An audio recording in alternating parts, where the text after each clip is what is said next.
live on Facebook. I'm so excited today. I'm your moderator, John Patel, obviously with LCA and LabCoatAgents. But I'm also here with one of my favorite people, Randy. Hello, Randy from Chime. Howdy. Howdy. And of course, I want to definitely introduce Brad to you in a little bit. But before I do that, I want to know where everyone is from. So if you are here, please, in the chat group, tell us where you are from, city and state. We would love to talk to you, hear from you. So if you can just type in city and state. All right, so we've got Nashville, we've got Washington, we've got people slowly chiming in, which is really awesome.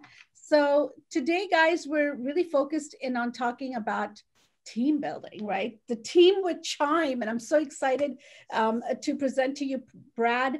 And I know this, I said, instead of tiger, I'm supposed to say Kiger, right? Is that right? That's it, you got it. All right. Okay, so I'm going to introduce you guys to Brad to discuss just how to overcome some obstacles, especially when team building, right? And he's in the Carolinas and he's sold several homes, and he's going to share with us what he does best in technology and how he grew his business in his local market of the Carolinas and into out-of-state expansion team. So welcome, Brad. We really want to take some time to pick your brain, if you don't mind, and share your secrets with us. And of course, Randy, Chime, the best. Hello. So let's dive right into it, shall we, Brad? Talk to us a little bit. Give us some tips, give us some ideas, give us some background of how you did it. Sure. Yeah. So my background, I'm from North Carolina. I moved to Arlington, Virginia, DC area in 2014.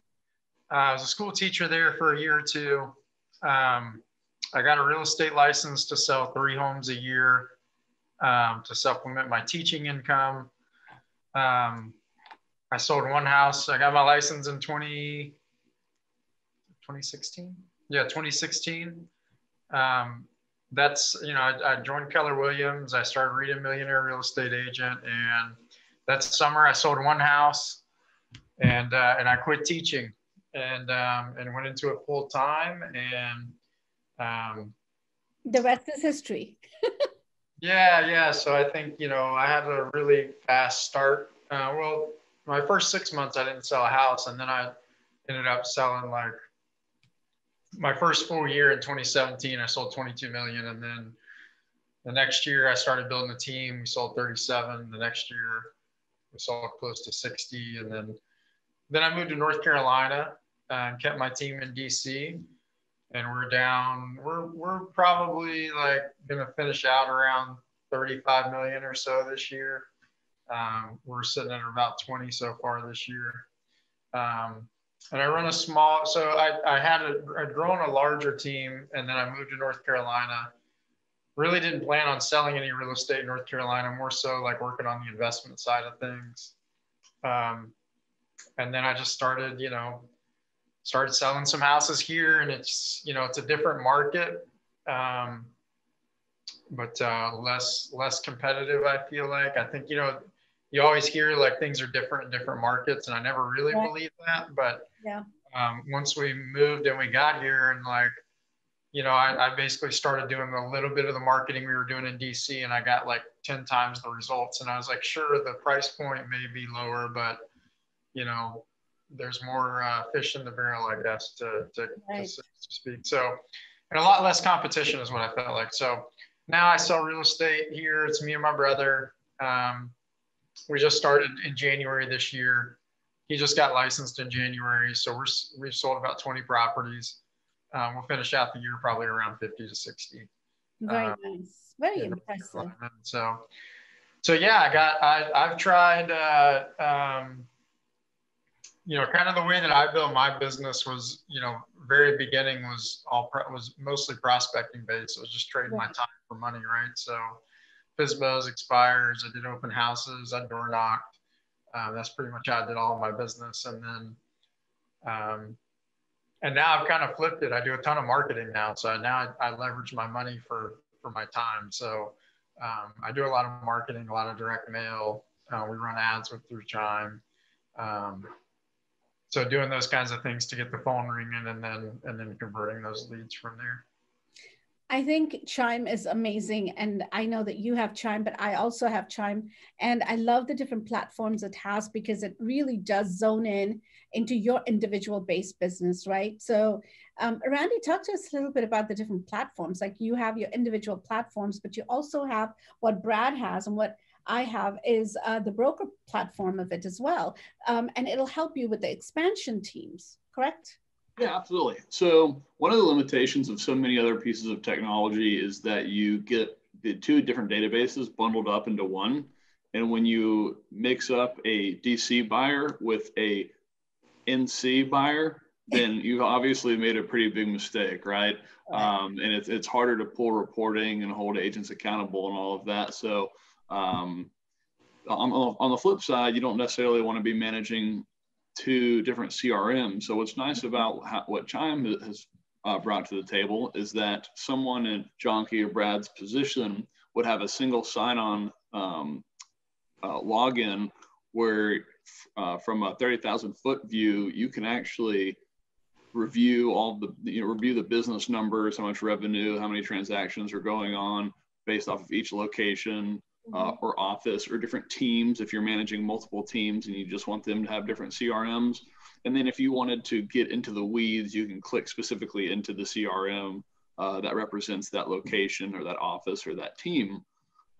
It's a much cleaner, easier way to organize your business and allows you to scale into different markets without necessarily going back to the drawing board and buying a whole new CRM for a whole new team. Exactly. And I think, Brad, let's talk a little bit about the new model of growth that comes with new technology, the tech tools that you have to be successful. Talk to us a little bit about some of the tools besides Chime. I know, you do the ads within Chime as well.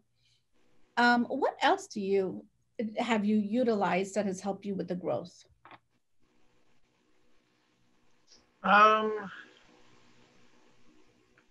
Yeah, like technology tool wise, I mean, we use a variety of services. So, our ISAs use Mojo, which integrates nicely with Chime. Right. So they use that for their outbound calls. One of the things that, we have a lot of, one of my goals actually with moving to this platform was to try to eliminate a lot of the external things that we pay for. Like we have a direct mail service. So we're trying to figure out how to, there's like a big push for these different platforms to be sort of like an all-in-one solution.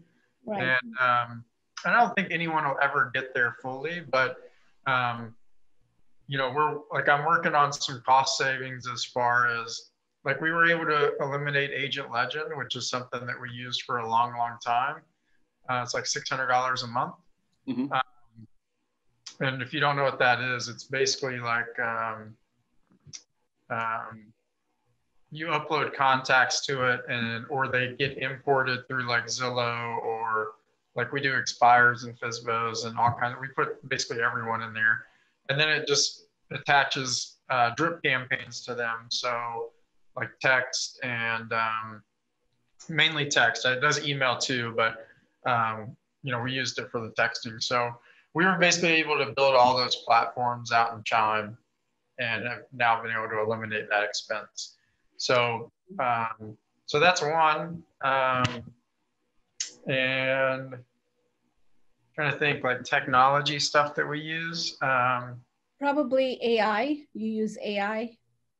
We use the AI in here, which is pretty cool. It's nice whenever like a lead talks to somebody and they like, like a 10-minute conversation, like, and then you get, it's funny because they ask the questions that like, I guess because it is, a robot or whatever, it's trained. I mean, I'm not the techiest of people, so I don't, how you describe it, but it knows like, it just follows the program, right? Like if I gave one of my agents an outline and I said, look, here's how you qualify a lead, right?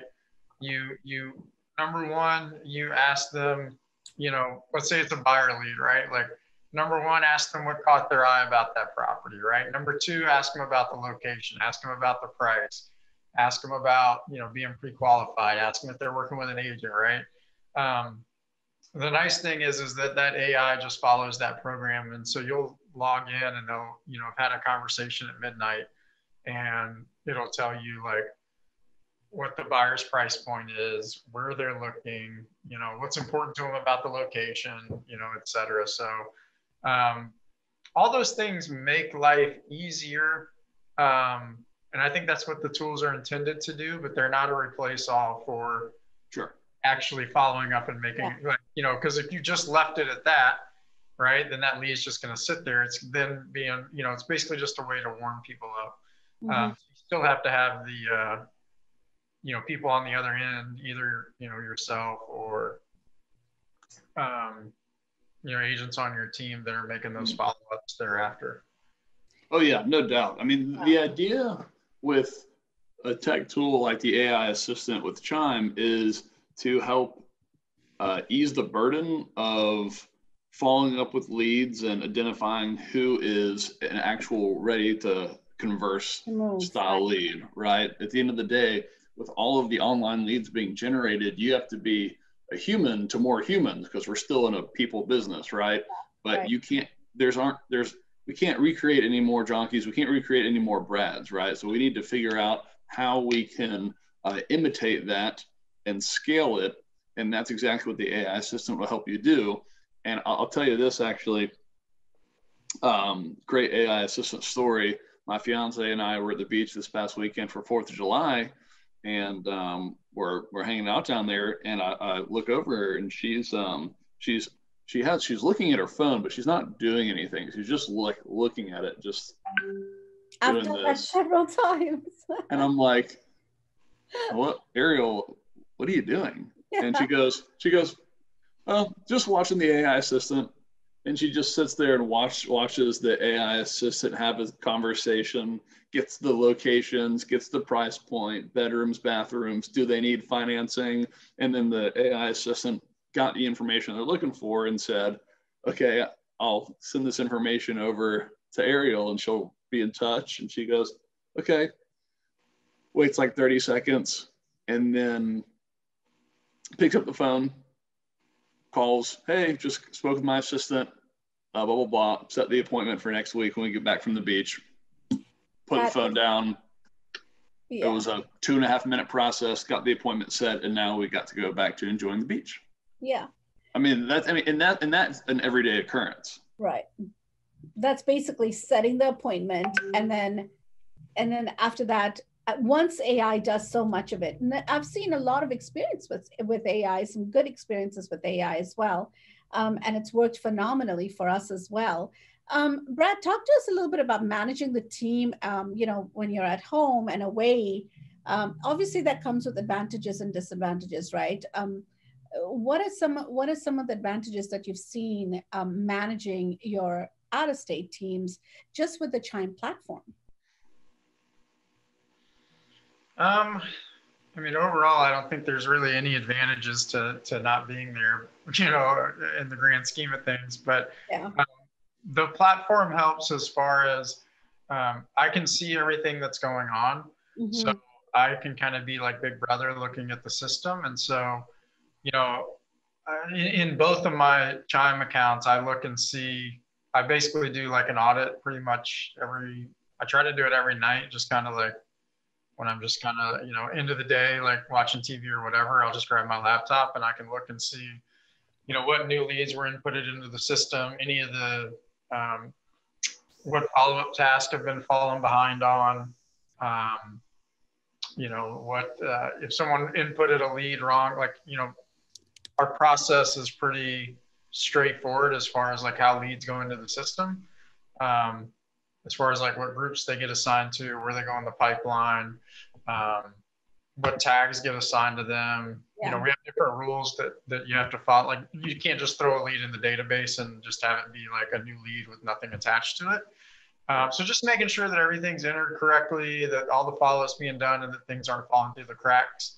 You know, our VA does that, but it's nice for me to be able to do that also. And then I can see, you know, if they spend any time on the dialer, you know, like the ISAs, you know, we're working on getting them to where they can dial through the system, because we spend about $900 a month on Mojo right now. Mm-hmm. So we're trying to figure out how we can eliminate that expense. But for right now, they're doing their follow-up calls. So it's a lot easier for them to do their follow-up through the system. They're using the dialer for that with the leads that are already in. And so I can see like how many people did they reach out to that day, how many voicemails they leave, who did they text. So it's nice for, it just brings some accountability around the activities, you know, whenever it's all in one place, rather than, you know, someone saying, oh, I called 20 people today, you know, which is cool. I'm not trying to babysit anybody. And at the end of the day, I'll know if someone's making their calls or not, because they'll either be selling houses or not selling houses. Exactly. Exactly. I totally agree. Be setting appointments or not setting appointments, right? So, but it is nice, like, to be able to see that. And then, you know, they know that I look at it, because between like 9 p.m. and 11 p.m., I can say like you know, at Natalie, you know, blah, blah, blah, right? And I can I'll sit there and go through all the leads, and just, you know, if I think that, like, you know, I'll look through the hot pipeline, I'll look through the appointment set pipeline, the showing, the pending, and if I have questions, then I can just ask them through the system. And so, and I get questions from ISAs and agents as well. So it's a nice way to communicate, kind of like a Slack channel. Yeah. I love that feature actually also. But two things I want to talk about, Brad, real quickly is tags. I mean, you know, that is such an awesome feature with Chime, how you tag, whether it's a buyer or seller or just ready to move, not ready to move, whatever it is, right? All the different tags. And then this way you can actually put them on different pipelines within the Chime system. So you know exactly, or your ISA will know exactly who to call when they come in, exactly, you know, which leads to follow up with, which leads to call. What else? I mean, is there anything else you can share about the tags that you do differently on your end? Yeah. So, so the groups so I'll kind of break it down the way that we set it up. And, you know, I've tried probably 8 different CRMs, because I always wanted to go from Follow Up Boss to something with an IDX solution with better smart plans that can text. Right. Because Follow Up Boss to me is the best at the time, like up until I got on Chime, was the best CRM for what I wanted to do, as far as like, it looks easy. Like, you know, the interface was easy to work with. Mm-hmm. But it had a lot of things that, like, doesn't send text messages, doesn't have any website for your folks to search on. So when I found Chime, it was like, looked exactly like that with all the other tools and resources that I needed. So the way that I set it up is I do groups. So every agent has their group. So it's a hot lead, A, B, and C. And so a hot lead is like 0 to, you know, someone it's pretty self-explanatory, right? Like, they're trying to set that appointment that week. They need it's something they're looking up at or following up with every day. An A lead is someone that's like 2 weeks out. A B lead is like 4 to 6 weeks out, and a C lead is 8 weeks plus, like 2 months plus. Right. So that's how we group them. And it's like, you know, every agent has their hot ABC folder in their sphere. So they can sort their contacts by group, number one. And then we have them in the pipeline. So the pipeline, the way it runs is, if there's someone if they're like a B or C lead, then they go into the nurturing folder if they talk to them. If they're a hot lead, they go in the hot pipeline, so they can keep set of that, and then they can move them to appointment set. I think the next one is like showing, which we consider like a signed agreement. So we kind of put our own names to it. Mm-hmm. And then pending being, you know, under contract, and then the closing. So they move through that pipeline along with their stage or their group. And then with the tags, you know, we tag everything. So like, for instance, if you're doing an open house, then you tag the neighborhood that you were doing the open house at, right? So, and then you would tag, one of the tags that I really like is the month and year that you think that they're going to be, that you really need to follow up with them, right? So like, let's say that I met you at an open house and you said that, you know, your lease was up in December, right? Then I would probably make you like a November 2021 tag. And so that way, like November 1st, like, let's say I forgot to put, because all of our leads, once you put them in the system and you have them grouped appropriately, they need to have a follow-up task set. But let's say for some reason I forgot to set that follow-up task or it got through the cracks. When I filter out by November 2021, you're going to be one of the leads that I call on November 1st. So I think that's a nice tag to have. Right. For ISAs, they can tag all their leads so that way they get paid when they close or when they go under contract or agreement, that kind of thing. Let's say like we're licensed in different states. So like if you're licensed only in Virginia and you get a Maryland lead and you send it over, you can put your tag on there and make sure that we pay you a referral fee at closing. So you tag it as a referral. Yeah. So like if you were, so anything, that way when it closes out, we can look at the tags, you know, and it's easy to see like who gets paid on that deal.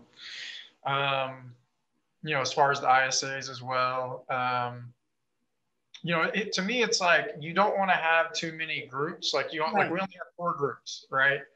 But there are so many ways that I want to categorize people. So like my sphere, for instance, I tag them as like country club or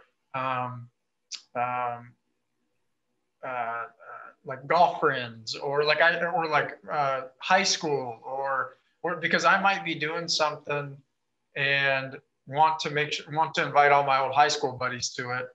And if I just go to my sphere, then I got to filter out who's the high school and who's not. If it's a tag, I can just click it. So, you know, I think it's really beneficial to be able to not have it all cluttered up and just be able to use the tags in that way. So if you want to get really specific about finding someone in your CRM, like for my neighborhoods, let's say I get a new listing in my neighborhood, Brookberry Farm, right? And I want to reach out to everyone in that neighborhood, I just click Brookberry Farm as a tag, but I wouldn't want to make that a group, you know, because that'd be too many. So, right.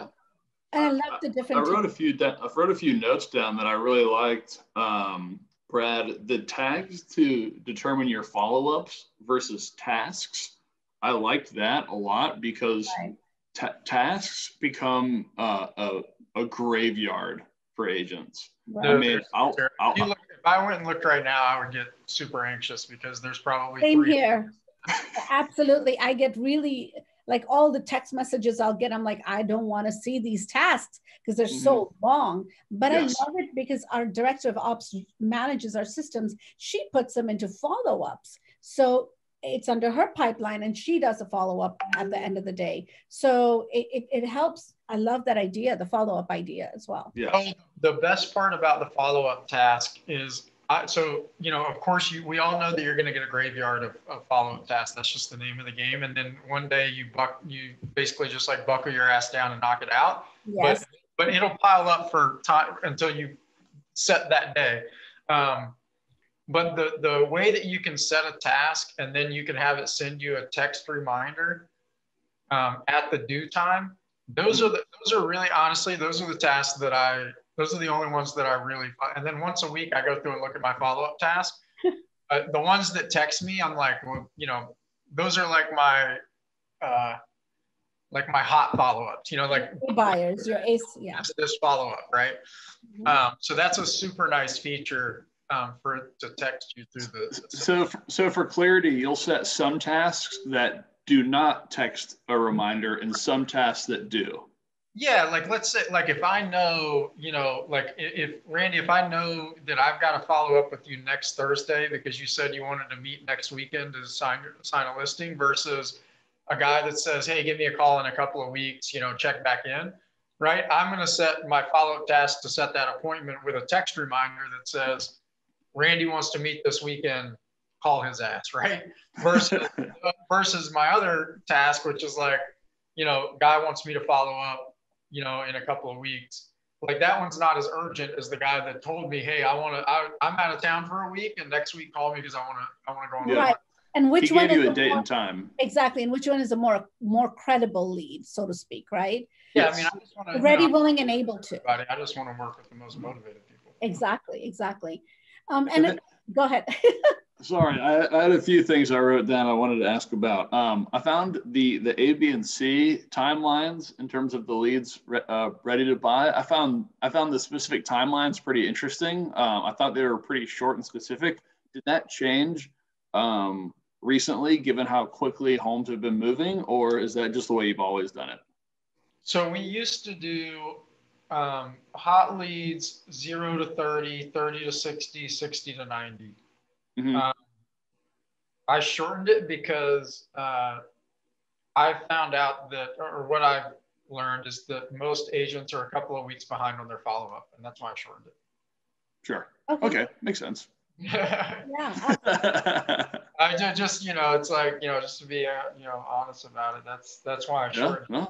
I find that most agents stay about 2 to 3 weeks behind if they're busy, which hopefully they are, right? Absolutely. That's what we want. They're going to be a couple of weeks behind. I mean, and that's, we all know that's the name of the game, right? Is being able to stay in front. Like, the worst feeling in the world is finally doing your follow-up and then having someone go, oh, I was expecting a call from you. I actually had that happen, not actually, like it happens all the time, but it had to happen a few days ago, which was a miscommunication, right? Because my ISA's notes said the tenant was moving out in July and wanted to follow up, and so follow up at that time.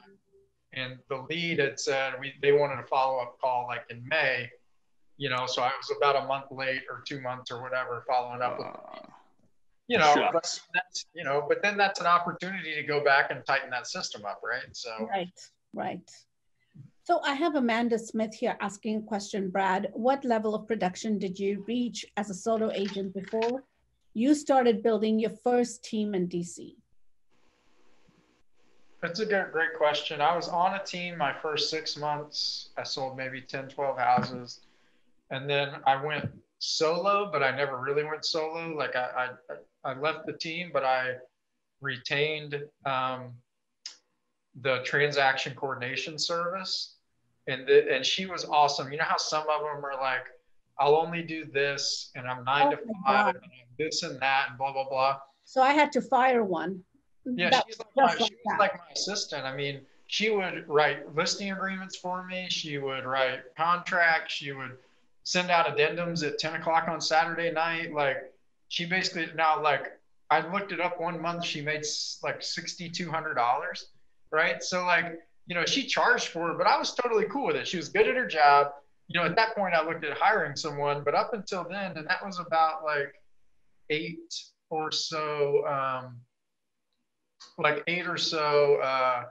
transactions in a month is when I was like, well, I think at $500 a piece just for the transaction coordination, I was like, well, I need to hire somebody. And then from that point, I basically that first year I was about 60 to 70% buyer out of 39 transactions. And I decided I was only going to do listings going forward. And so I was just going to get laser focused on listings. And that's when I brought on a buyer's agent to do the buyer side. So I did probably, like, if I had it to do over again, which I kind of am right now, right, in North Carolina, the only reason that I'm working with my brother is because my brother, right? And so I wanted to help him get started. And he's basically working with all of my buyers. I'm doing the listing side. And it's kind of the same thing. Like, we have a buy the file right now admin. Now my admin team in DC helps me as well, but I have a transaction coordinator that does it by the file. And I don't plan to start. I think building a team is a really bad way to put it. It's really more about when you get to a point where you have more business than you can handle, how do you get help? Growing your business to get help, right? That's the question that more agents need to ask themselves when they're looking at team building is, am I at a point right now where I need help with like, I have too many buyers and sellers that I can personally service, right? Like, start with admin, right? Transaction coordinator, listing coordinator, administrator, those two, have those two admins in place and have them rock solid.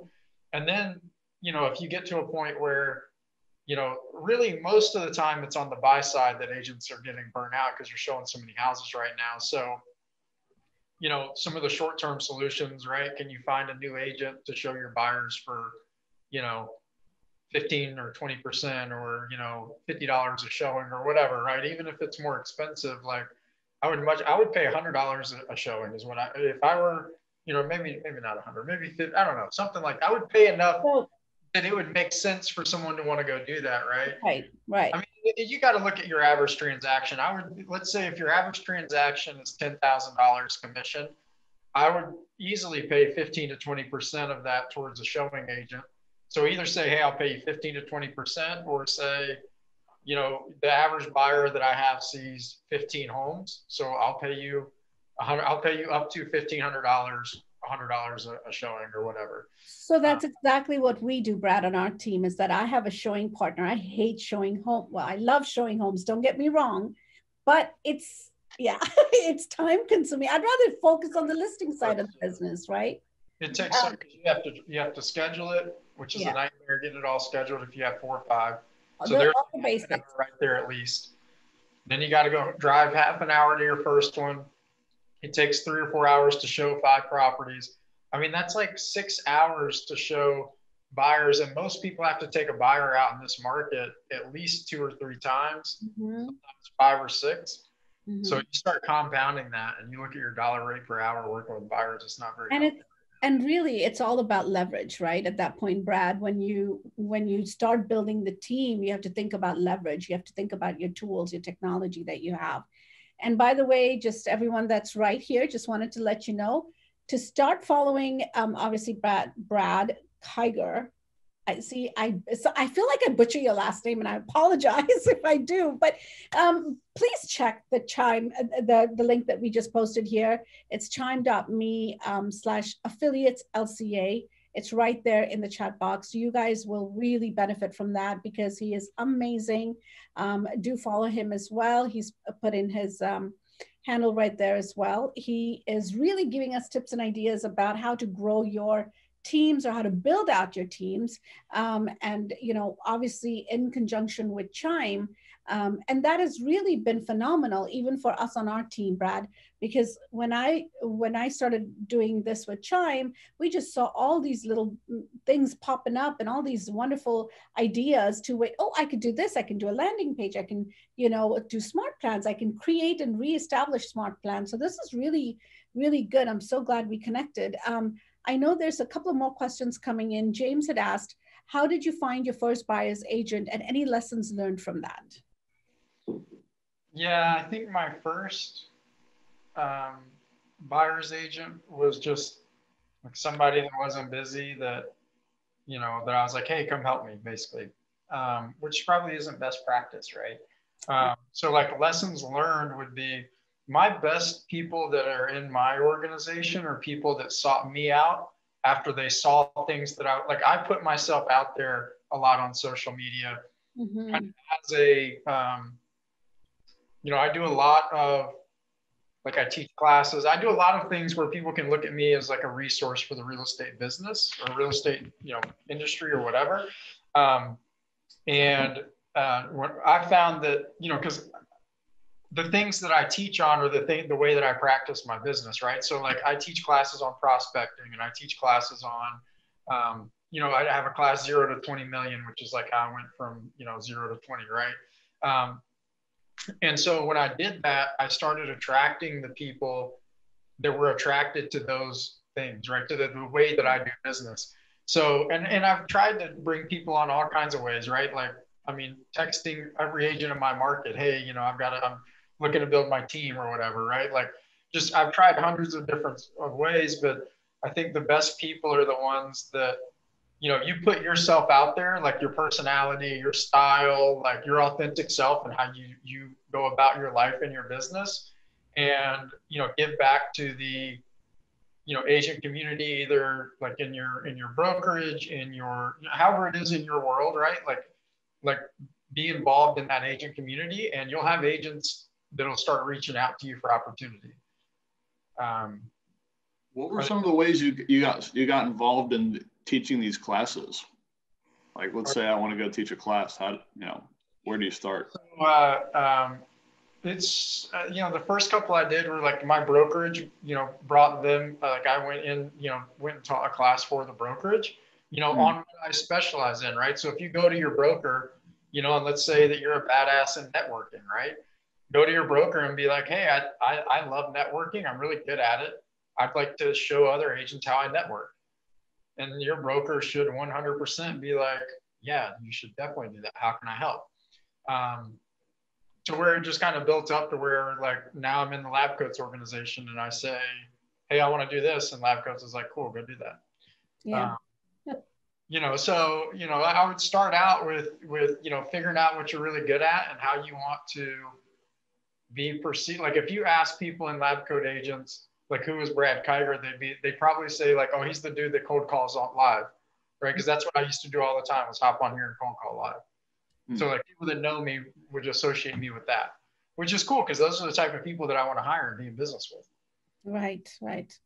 Makes sense. That is so cool. I know you're one of the moderators here at LCA for sure. So I get to hear you as well at times, and it's really interesting to hear another moderator speak about certain things. And I always feel like when you're part of something so big, you want to be involved, like you said, in the community, be more involved within the LCA community, but you also get to learn from others, right? Like-minded agents, you get to learn from them. And that's what one of the reasons I love doing these is because I get to be one-on-one with people like Brad, and I can pick his brain and say, okay, help me now.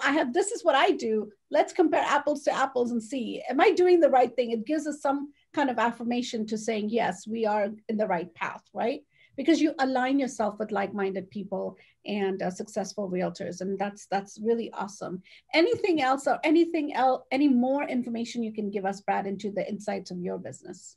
Nope. No, that's it. What you said is 100% true, right? Like at a certain point, you're going to learn all you need to know about direct mail. You're going to learn all you need to know about how to do expireds and FISBOs and how to run a farm. And, you're not going to know everything, but you're going to know enough to where like getting into getting into something like that is it's not going to be anything new to you, right? So the thing that is going to accelerate you at some point is the relationships that you have and the other people that you have access to be able to say like, hey, this is what I'm doing and it's getting some results. Are you doing something similar or what are you doing different? Right. And because at the end of the day, right, like for the last 100 years, there's only been a handful of ways to generate business, right? Like nothing's really changed in this sport, right? It's a contact sport, it's a face-to-face, like people have been networking, people have had spheres, people have been cold calling, they've been door knocking, in the last 10 years, they've been getting online leads, they've been sending direct mail. These are all things that we've all been doing for an extremely long time. It's nothing new, but there are little nuances that all of us and how we approach it and the differences in the market and, just being able to network and talk through that with people that, like I specialize in one or two things. So I'm a good resource for, like I do a lot of direct mail. That's one of my things. And then cold calling, those are my two. So if you want to know about cold calling and direct mail, that's my shtick. Yeah, see, listen, I'll pick on your brain because direct mail does not work for me over here. So that's perfect. See, there you go. Now, if I want to know more about direct mail, who do I go to? See, that is the beauty of LCA, right? At the end of the day, we all make some sort of connections and we can, pick each other's brains to see, hey, why is this working here? What can I do differently? And we get to grow our individual businesses, which is phenomenal.